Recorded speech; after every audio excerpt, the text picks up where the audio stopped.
4-5 महिन्यानंतर संदीप आपल्या गावी जायला निघाला होता. तो स्टेशनजवळ आला तशी एक सुंदर तरुणी त्याच्याकडे आली आणि म्हणाली, मी कालपासून उपाशी आहे. माझ्याकडे बिलकुल पैसे नाहीत. मला थोडी मदत करा. मला थोडे पैसे द्या. संदीपने शांतपणे त्या तरुणीकडे पाहिलं. ती तरुणी दिसायला अतिशय सुंदर होती. तिचं राहणीमानही चांगलं होतं.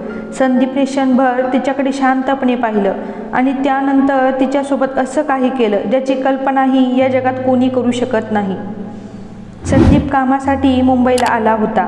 गेले 4-5 महिने त्याने दिवस रात्र मेहनत करून चांगले पैसे कमावले होते. तो सगळा पैसा त्याच्या खिशात आणि बॅगेत ठेवलेला होता. त्याच्या छोट्या बहिणीच्या लग्नाचा खर्च आणि मुलांचं शिक्षण यासाठी तो प्रचंड मेहनत घेऊन पैसा जोडत होता. आपल्या दुष्काळी गावात शेतीच्या नापिकीमुळे कुठलाही कामधंदा आणि कमाई नव्हती. अशा परिस्थितीत त्याला बायको मुलांपासून दूर मुंबईत काम शोधत यावं लागलं होतं. त्या तरुणीकडे पाहताना संदीपला तिची थोडीशी दया आली. त्याने तिला 100-200 रुपये मदत करावी या हेतूने खिशात हात घातला. पण त्याच्याकडे वरती सुट्टे पैसे नव्हते. म्हणून त्याने रुमालामध्ये बांधलेल्या बंडलमधून 100च्या 2 नोटा काढून त्या तरुणीच्या हातात दिल्या. संदीपकडे असलेले एवढे सगळे पैसे पाहून त्या तरुणीची नजर फिरली आणि तिच्या मनात लालच उत्पन्न झाला. ती संदीपला म्हणाली, तुम्ही मला थोडे जास्त पैसे देऊ शकता का? या मोठ्या शहरामध्ये माझं कोणीच ओळखीचं नाही आणि कोणीही निस्वार्थ भावनेने मला मदत करू इच्छित नाही. लोक खूप वाईट नजरेने आणि पापी विचारांनी माझ्याकडे पाहतात. मला आत्ता 5 ते 7 हजार रुपयांची खूप जास्त गरज आहे. देवा शपथ घेऊन सांगते, एक ना एक दिवस मी तुम्हाला ते नक्की परत करेन. त्या तरुणीचं बोलणं ऐकता संदीपने घाईघाईने बाकी पैसे गुंडाळून खिशामध्ये ठेवले आणि तो तिथून निघण्याच्या तयारीत होता. तो तिला म्हणाला, ताई, मला माफ करा. मी खूप गरीब माणूस आहे. माझ्या गावावरून कामधंद्यासाठी मी इथे आलो आहे आणि दिवस आणि रात्र मिळेल ते काम करून, रात्री डिलिव्हरी बॉयचं काम करून मी हा पैसा जमवला आहे. मला माझ्या बहिणीच्या लग्नाचं कर्ज चुकवायचं आहे. मुलांना चांगलं शिक्षण द्यायचं आहे. पैसा दिसला म्हणून लगेच लालच करू नकोस. जेवढे दिले आहे त्यामध्ये समाधानी राहा. एवढ्या पैशामध्ये तू पोटभर जेवण करू शकशील. जेवढी मला शक्य आहे तेवढी मी मदत केली. ती मुलगी आता डोळ्यात अश्रू आणून रडू लागली आणि दोन्ही हात जोडून ती संदीपला म्हणाली, भाऊ, तुम्हाला किती बहिणी आहेत? संदीप तिला म्हणाला, मला एकच छोटी बहीण आहे. तिचं लग्न झालं आहे. त्यावर ती मुलगी म्हणाली, भाऊ, तुम्ही मला पण तुमची बहीणच आहे असं समजा आणि माझी परिस्थिती समजून घ्या. एवढ्या मोठ्या शहरात मी माझं स्वप्न पूर्ण करण्यासाठी आले, पण अजून मला यश मिळालेलं नाही. माझ्याकडचे पैसे संपले म्हणून मला PGमधून बाहेर काढलं आहे आणि आता माझ्याकडे काहीच पैसा शिल्लक नाही. मला आत्ता 5 ते 7 हजार रुपयांची खूप गरज आहे. मला तुमचा नंबर आणि पत्ता देऊन ठेवा. मी लवकरात लवकर तुमचा पैसा नक्की परत करेल.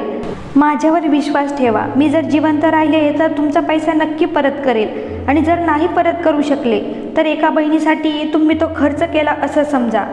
संदीप बहिणीच्या बाबतीत खूप हळवा होता आणि त्या मुलीच्या डोळ्यातील अश्रू पाहून आणि ती त्याला भाऊ म्हणाली यामुळे तो फार भावूक झाला. तो तिला म्हणाला, जर तू मला भाऊ म्हणतेस तर शुभ बोल. देव नक्की तुला सुखरूप ठेवी आणि यश देईल. त्याने आपल्या खिशात हात घातला आणि रुमालात बांधलेले बंडल काढले. त्यातून 10,000 रुपये मोजून त्याने तिच्या हातावर ठेवले आणि म्हणाला, ताई, जीवनाची लढाई लढताना या मोठ्या शहरामध्ये फार अडचणी येतात. 5-7 हजार कमी पडले तर हे 10,000 राहू दे तुझ्याकडे एका भावाकडून. तुला शक्य झालं तर परत कर आणि कुठल्याही परिस्थितीत तुझं स्वप्न पूर्ण झाल्याशिवाय हार मानू नकोस. संदीपचं हे बोलणं ऐकताच त्या मुलीने हात सोडले आणि त्याच्या पायावर डोके ठेवले आणि म्हणाली, दादा, मला आशीर्वाद दे. खूप दिवसात एवढ्या चांगल्या भावनेने मदत करणारा आपला माणूस कोणीच भेटला नाही. संदीपने तिच्या डोक्यावर हात ठेवून म्हणाला की परमेश्वर तुला खूप यश देईल आणि एक दिवस मी गर्वाने सांगू शकेल की ती माझी बहीण आहे. आता त्या मुलीने संदीपचं नाव गाव आणि पत्ता लिहून घेतला. तेवढ्यात ट्रेनची वेळ झाली म्हणून संदीप ट्रेनमध्ये जाऊन बसला. खिशातल्या पैशांना हात लावून पाहिला तर आता ते कमी भासत होते, कारण तो 70,000 रुपये घेऊन घरी निघाला होता. मात्र त्यातले आता केवळ 60,000 रुपयेच राहिले होते. त्याच्या मनात 100 विचार सुरू होते. म्हणून त्याने परमेश्वराला प्रार्थना केली आणि म्हणाला की या मुलीची रक्षा कर आणि माझी मदत चांगल्या कामात येऊ दे. संदीप आता घरी पोहोचला होता. त्याची बायको आणि मुले तर त्याची आतुरतेने वाट पाहत होते. त्याने मुलांसाठी काही मिठाई आणि खाऊ आणला होता. तसेच सगळ्यांसाठी नवीन कपडे देखील त्याने आणले होते. हे सगळं पाहून संपूर्ण कुटुंबात आनंदाचं वातावरण होतं. बायकोला वाटलं की आता नवऱ्याने आणलेल्या 70,000 रुपयांमध्ये बहिणीच्या लग्नाची कर्ज पूर्ण चुकवता येईल आणि मुलांची नवे पुस्तकंही घेता येईल. जेवण झाल्यानंतर संदीपच्या बायकोने बॅग आणि खिशामध्ये असलेले सगळे पैसे कपाटात ठेवण्यासाठी काढले आणि पाहिले तर ती थोडीशी घाबरली, कारण ते तर 60,000च होते. तेव्हा संदीपची बायको त्याला विचारू लागली, तुम्ही तर तिथून निघताना म्हणाले होते की 70,000 रुपये गोळा झाले आहेत. ते सर्व घेऊन तुम्ही गावी येत आहात, पण हे तर 60,000 आहेत. 10,000 रुपये कसं काय कमी आहेत? संदीपने आता स्टेशनवर झालेली संपूर्ण घटना बायकोला सांगितली, तर त्याची बायको मात्र अतिशय रागावली आणि जोरजोराने कपाळावर हात मारत रडू लागली. ती रागाने संदीपला म्हणाली की अरे भोळ्या भाबड्या माणसा, तुम्ही किती मूर्ख बनता. आजकालचा जमाना किती खोटारडा आहे आणि किती वेगवेगळ्या मार्गाने तुम्हाला फसवण्याचे प्रकारही शहरातले लोक करतात. त्यात तुम्ही कसे काय अडकले? तुम्ही त्या भामट्या मुलीच्या बोलण्यात कसे काय फसलात? त्यावर संदीप नम्र होऊन बायकोला म्हणाला, ती कुणी भामटी किंवा खोटारडी नव्हती. मला काय तू वेडा समजतेस का? ती खरोखर अडचणीत होती. मी माणुसकीच्या नात्याने तिला मदत केली आहे. यावर संदीपच्या बायकोने रागाने हात जोडले आणि म्हणाली, खरं असेल की ती कुणी भामटी किंवा खोटारडी नसेलही आणि खरंच अडचणीत असेल, पण आपण कुठले अंबानी टाटा बिर्ला आहोत आणि आपल्याकडे खूप पैसा आहे म्हणून तुम्ही तिला मदत केली. इथे बहिणीच्या लग्नाचं कर्ज अजून फिटलं नाही, मुलांच्या शिक्षणाला पैसा पुरत नाही, पै करून आपण पैसे साठवतोय आणि हा भोळा भाबडा माणूस 10,000 रुपये कुण्या अनोळख्या मुलीला देऊन आला आहे. 50-100 रुपये त्या मुलीला मदत करून निघून आले असते तर ठीक होतं, मात्र असं स्टेशनजवळ भेटलेल्या कोणत्याही व्यक्तीला 10,000 देणे म्हणजे किती मूर्खपणा आहे. यावर संदीप म्हणाला, जर त्या मुलीच्या जागेवर आपली गुड्डी असती तर काय केलं असतं? यावर त्याची बायको आता रागानेच म्हणाली, आपली गुड्डी एक सभ्य मुलगी आहे आणि ती शहरात असे मौज मजा करायला कधीच गेली नसती. 10,000 रुपये ही आपल्यासाठी खूप मोठी रक्कम आहे आणि त्यासाठी तुम्ही 4-5 महिने आपल्या कुटुंबापासून दूर राहून दिवस आणि रात्र मेहनत केली आहे आणि ते पैसे असे कुणा अनोळख्या लोकांना वाटून येण्यासाठी नाही. त्याची बायको रागात खूप वेळ बडबड करत होती. संदीपकडे आता तिला द्यायला कोणतंही उत्तर नव्हतं, म्हणून त्याने तिचं सगळं बोलणं ऐकून घेतलं. असेच काही दिवस निघून गेले. आता पावसाळा सुरू होणार होता आणि शेतीचे कामही करायचे होते, म्हणून संदीप पुन्हा मुंबईला गेलाच नाही. तो गावातच मोलमजुरी करून आपला उदरनिर्वाह करू लागला आणि उरलेले कर्ज आणि मुलांच्या शिक्षणाचा खर्च भागवू लागला. त्याची बायको रोज दुसऱ्यांच्या शेतात जाऊन काम करत होती आणि पैसा जमवून संसारासाठी जोडत होती. अजूनही बहिणीच्या लग्नाचं कर्ज बाकी होतं. मुलांच्या शिक्षणाला तर भरसमाट खर्च होत होता, पण मुलांना चांगल्या शाळेत शिक्षण मिळावे आणि त्यांना कुठलीही कमतरता पडू नये असेच नवरा बायकोचे विचार होते. म्हणून ते दोघे खूप मेहनत करत होते. त्या मुलीला पैसे देऊन आता 4-5 वर्ष उलटून गेले होते, पण संदीपची बायको अजूनही ते पैसे विसरू शकली नव्हती. जेव्हा कधी संदीपसोबत भांडण व्हायचं तेव्हा ती त्या पैशाबाबत संदीपला टोमणे द्यायची आणि त्याच्या मूर्खपणाबद्दल त्याला सुनवायची. एक दिवस संध्याकाळी संदीप शेतातून थकून घरी आला आणि घराबाहेर असलेल्या खाटेवर आडवा झाला. त्याची दोन्ही मुलं शेजारीच बसून अभ्यास करत होती आणि संदीपची बायको शेळ्यांना चारा टाकत होती. तेवढ्यात त्यांच्या घरासमोरच्या दगडधोंड्यांनी भरलेल्या रस्त्यावरून एक आलिशान गाडी त्यांच्या घराकडे वळाली. गावातील 1-2 पोरं संदीपच्या घराकडे बोट दाखवून त्या ड्रायव्हरला रस्ता सांगत होती. एक मोठी चकचकीत कार आपल्या घराकडे येताना पाहून संदीपची बायको, त्याची दोन्ही मुलं जागेवर स्तब्ध होऊन उभी राहिली. तसा संदीपही खाटेवरून उठून बसला आणि आता ही काय भानगड आहे याचा तो मनोमन विचार करू लागला. अशी ती गाडी संदीपच्या अंगणात येऊन उभी राहिली आणि ड्रायव्हर शेजारच्या सीटवरून एक बॉडीगार्ड गाडीतून खाली उतरला आणि त्याने सावकाशपणे कारचा दरवाजा उघडला. अतिशय उंची पोशाख केलेली आणि सुंदर अशी तरुणी त्या कारमधून उतरली. संदीपचं घर म्हणजे अगदी साधं 2 खोल्यांची पडवी आणि अंगण असलेलं घर होतं. शेजारीच एका छोट्या खोलीमध्ये चुलीवरती चहाचं भांडं उकळत होतं. ती गोरीपान आणि देखणी तरुणी एखाद्या चित्रपटातल्या नटीप्रमाणे दिसत होती आणि तिला पाहण्यासाठी हळूहळू रस्त्यावरून जाणारी येणारी माणसं थक्कू लागली. गावातील चिलेपिले त्या गाडीभोवती घुटमळू लागली. तेवढ्या गावातील एक मुलगी म्हणाली, अय्या, ही तर TV वरच्या सिरियलमधली हिरोईन प्राजक्ता आहे. मी ती सिरियल नेहमी पाहते. संदीपच्या घरी साधा डिश होता आणि त्या सिरियलचे चॅनल नसल्याने त्याच्या घरी लवकर कोणी तिला ओळखलं नाही. गाडीमधून उतरताच ती तरुणी अतिशय आनंदाने संदीपकडे येऊ लागली. तसा संदीप खाटेवरून उठून उभा राहिला आणि थोडा वेळ त्याने तिच्याकडे निरखून पाहताच त्याच्या लक्षात आलं की ही तरुणी दुसरी तिसरी कोणी नसून मुंबईच्या रेल्वे स्टेशनवर भेटलेली आणि आपण जिला मदत केली होती तीच आहे. आता संदीपही आनंदाने 2 पावलं पुढे झाला. संदीपची बायको आणि मुलं हे सगळं खूप आश्चर्याने पाहत होते. ती तरुणी पुढे आली आणि तिने चटकन खाली वाकून संदीपला नमस्कार केला आणि ती त्याला म्हणाली, दादा, तुम्ही माझ्या सख्ख्या भावाप्रमाणे वेळेला माझ्या पाठीशी उभा राहिलात. आज मी जी कुणी आहे ती तुम्ही केलेल्या त्या अमूल्य मदतीमुळेच. आता तिच्या डोळ्यात आनंद अश्रू तरळत होते. तिने दादा अशी हाक मारून संदीपला घट्ट मिठी मारली. संदीप शेतातून राबवून घरी आला होता. त्याच्या अंगाचा आणि कपड्यांचा घामाचा दुर्गंध येत होता. म्हणून तो तिला म्हणाला, ताई, मी कामावरून आलो आहे, त्यामुळे जरा. त्याला काय म्हणायचं आहे हे लक्षात येताच प्राजक्ता त्याला म्हणाली, दादा, तुझ्या कष्टांचा मला अभिमान आहे, त्यामुळे तुझ्या घामाचा देखील मला कष्टांचा सुगंध येत आहे.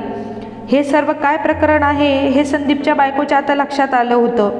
तिने घरामधून एक खाट आणून सगळ्यांना बसायला दिली. आता सगळेजण अंगणामध्ये गप्पा गोष्टी करू लागले. प्राजक्ताने घडलेल्या सर्व घटना सांगायला सुरुवात केली. सुरुवातीच्या काळात नाटक आणि जाहिरातीत अगदी छोटे मोठे रोल केल्यानंतर तिला आता एका मोठ्या चॅनलवरच्या मालिकेत लीड रोल मिळाला होता. तेवढ्यात संदीपची मुलगी पुढे आली आणि म्हणाली, हो, मी तुम्हाला TV वर पाहिलं आहे. तुम्ही त्या मालिकेत मेघना आहात ना? संदीपच्या मुलीने आपल्याला ओळखलं हे पाहून प्राजक्ताने तिला जवळ घेतलं आणि म्हणाली, तुझी बहीण आता मालिकेत काम करते.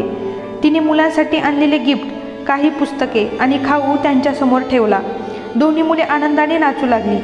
प्राजक्ताने आता तिचा ड्रायव्हर आणि बॉडीगार्ड यांना जवळच्या शहरात हॉटेलवर राहण्याची सूचना देऊन परत जायला सांगितले आणि ती म्हणाली, मी आजचा मुक्काम माझ्या भावाच्या घरी करणार आहे आणि माझ्या वहिनीसोबत आणि मुलासोबत मस्त एन्जॉय करणार आहे.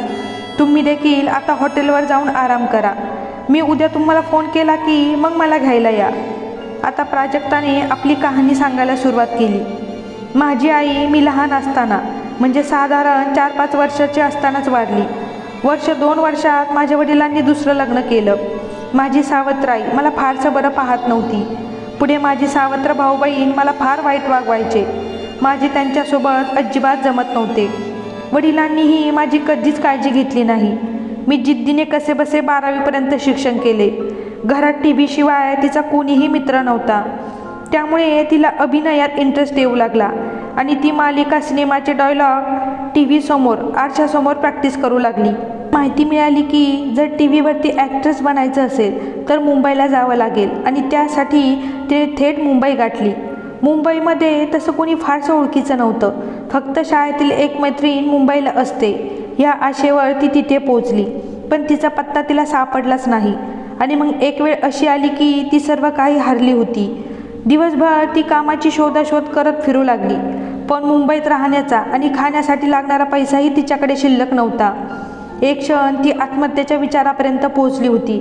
पण पुन्हा खंबीरपणे ती प्रयत्न करू लागली आणि मग अचानक एक दिवस संदीप तिला स्टेशनवर भेटला आणि त्याच्या वागण्या बोलण्यातून तो एक भला माणूस आहे हे तिच्या लक्षात आलं आणि त्याच्या डोळ्यामध्ये आपल्या मोठ्या भावाप्रमाणे माया बघून तिने त्याच्याकडे थोडी आर्थिक मदत मागितली. आयुष्यातल्या सर्वात मोठ्या अडचणीच्या काळात संदीपने तिला उद्ध्वस्त होण्यापासून वाचवलं होतं. त्यावेळी पैशासोबतच त्याने दिलेल्या आधाराने ती नव्या उमेदीने पुन्हा आपले स्वप्न पूर्ण करण्यासाठी प्रयत्न करू लागली. सुरुवातीच्या काळात तिला जाहिराती आणि नाटकातले अगदी छोटे मोठे काम मिळायला सुरुवात झाली. तसा तिचा उदरनिर्वाह भागू लागला. असेच 1-2 वर्ष निघून गेले. मात्र एका नाटकाच्या वेळी मोठ्या दिग्दर्शकाच्या नजरेत तिची ॲक्टिंगमधली हुशारी आणि मेहनत समोर आली. म्हणून त्यांनी तिला 1 नंबर आणि पत्ता दिला. तिथे जाऊन तिला ऑडिशन द्यायला सांगितल्या. शहरातल्या एकापेक्षा एक मुली तिथे ऑडिशनसाठी आलेल्या होत्या. मात्र प्राजक्ताने खूप आत्मविश्वासाने त्या सर्व ऑडिशन्स दिल्या आणि मग तिला ती मोठी मालिका लीड रोल म्हणून मिळाली. तिच्या आयुष्यातला आता कलाटणी मिळाली होती. दरम्यान गावाकडे तिचे वडील वारले होते म्हणून ती पुन्हा कधीच त्या गावी गेली नव्हती.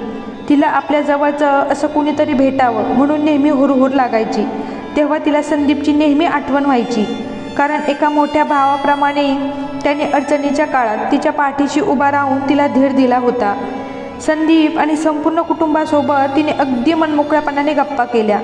संदीपच्या बायकोने भजे, कुरडई, खीर असा स्वयंपाक केला.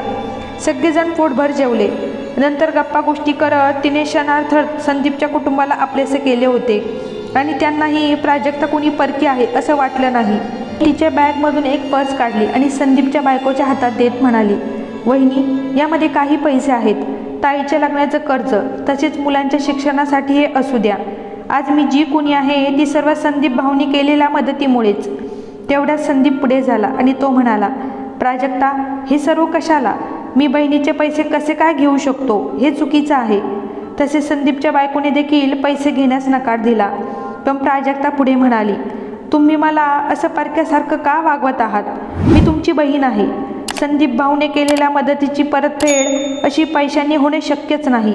कारण स्वतः महिनोमहिने राबवून कमावलेला पगार त्याने एका अनोळखी मुलीच्या शब्दावर विश्वास ठेवून दिला होता. त्यावेळी ते 10,000 म्हणजे फार मोठी रक्कम होती. तरी पण संदीप दादाने मोठ्या मनाने ते मला दिले होते. आता कृपया हे पैसे स्वीकार करा, कारण मला सुद्धा तुमच्याशिवाय इतर कोणीही जवळचं नाही. माझं जे काही आहे ते सर्व तुमच्यासाठीच आहे. इथून पुढे देखील मी नेहमी हक्काने तुमच्याकडे येत जाईल आणि तुम्ही देखील हक्काने काही हवं नको असल्यास मला सांगत जा. दोन्ही मुलांच्या शिक्षणाची जबाबदारी आता माझी. असे म्हणत तिने पैशाची पर्स संदीपच्या बायकोकडे दिली. नंतर ती त्या निरभ्र मोकळ्या आभाळाखाली सुखाने झोपी गेली. दुसऱ्या दिवशी सकाळी चहा नाश्ता घेऊन प्राजक्ता पुन्हा मुंबईकडे निघाली. तेव्हा ती संदीपला म्हणाली, तुझी ही बहीण आयुष्यभर तुला विसरणार नाही. पुढे मी अजून चांगलं काम करत राहील. मग अजून पैसे साठवून मी आपल्या सर्वांसाठी मुंबईत मोठं घर खरेदी करेल आणि तुम्हालाही सर्वांना मुंबईत घेऊन जाईल. असं म्हणून तिने सर्वांचा निरोप घेतला. प्राजक्ताची गाडी मुंबईकडे रवाना झाल्यानंतर संदीपच्या बायकोला मात्र स्वतःच्या विचारांचं आता वाईट वाटू लागलं होतं. कारण तिने प्राजक्ताबद्दल खूपच भलते सलते विचार केले होते आणि संदीपलाही ऐकवून दाखवले होते. तिने नेहमी संदीपला त्या 10,000बद्दल आणि प्राजक्ताबद्दल टोमणे दिले होते. पण संदीप मात्र आपल्या शब्दावर कायम होता आणि त्याने आपल्या माणुसकीचं दर्शन देत एका बहिणीच्या नात्याने प्राजक्ताला अमूल्य मदत केली होती. एक मदतच नाही तर एक अमूल्य गुंतवणूक होती, जी प्राजक्ताने मोठ्या मनाने सव्याज परत केली होती आणि पुढील आयुष्यभरासाठी त्याला एक प्रेमळ बहीणही मिळाली होती. संदीपच्या बायकोने ती पर्स उघडली आणि आतमध्ये चेक केलं. तेव्हा त्यामध्ये 500 रुपयांच्या नोटांची 7-8 बंडले होती. एवढा पैसा संदीपच्या कुटुंबाने कधीच पाहिला नव्हता आणि ते कागदाचे तुकडे आपले संपूर्ण आयुष्य बदलणार आहेत यावर त्याचा विश्वास बसत नव्हता. ज्या कागदाच्या तुकड्यांसाठी दुनियेतील लोक स्वतःचा श्वास गहाण ठेवून दिवसरात्र राबतात, वेळप्रसंगी एकमेकांचा गळा दाबायला देखील कमी करत नाही, आणि ज्या कागदाच्या तुकड्यांनी सगळे नातेसंबंध बांधून ठेवले आहेत, त्या कागदाच्या तुकड्यांनी प्राजक्ताचेही आयुष्य बदलले होते आणि आता संदीपचेही. मित्रांनो, तुम्हाला ही कथा आवडली असेल तर आपल्या चॅनलला लाईक, शेअर आणि सबस्क्राईब करायला विसरू नका. आणि अशाच छान छान कथा ऐकण्यासाठी पुन्हा भेटूया आपल्या याच चॅनलवर. तोपर्यंत बाय बाय.